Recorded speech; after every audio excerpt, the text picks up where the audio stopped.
आपलं करोड पाचगड दूध ग्रामपंचायत बाजूला किडसे पण आहे. तर ऍट ऑफ नाव किडसमध्ये काही नाहीये बेसिक विषय, पण इकडे जर दोन जणांनी या इकडे एक दोन जणांनी या तीन गावांमध्ये तीन चार जणांनी जर बेसिक विषय घेतला तर खूप रोजगार चांगला मिळेल.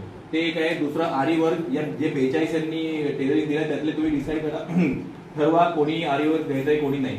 नंतर मी जी संकल्पना सांगितली की पंचायत समितीच्या त्यांच्या निधीतून आपल्याला सिलिंग मशीन किंवा हे ते करू आपण. पण स्टार्टिंगला आपल्याला जे जवळजवळ महिला राहतात 4-5 त्यांना मिळून एक ऍटलिस्ट सेविंग मशीन आपण सिलाई मशीन देऊ शकतो.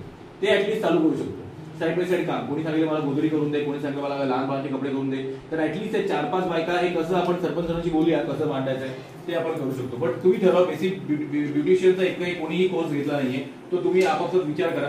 ते घेऊया, आरी वर्क घेऊया, टेलरिंगचा आहे, कुक्कुटपालनचा तो आपण डेटा काढूया. कुक्कुटपालनचा एक तलक 300 रुपयाला भेटते सर. 300 रुपयाला तलक गावठी आणि कोंबडं 600 रुपयाला. बरोबर आहे. ते थोडा विचार केला तर तेही फायदाच आहे. फक्त त्याच्यामध्ये तंत्रशुद्ध पद्धतीने कसं करता येईल फक्त आपल्याला ते द्यायचंय. बाकीच्या ट्रॅडिशनल पद्धतीने करतातच. तुमचे काय विचारा काय कसं करायचा, कशी बॅच तयार करी, गावोगावी यायची, घाबरू नका, लाजू नका, बिंदास बोलायचं. बोलल्याशिवाय आपला मार्ग सुटेल. खाली बसलेत म्हणजे एकदम चर्चाच करून घ्या. तरी गावात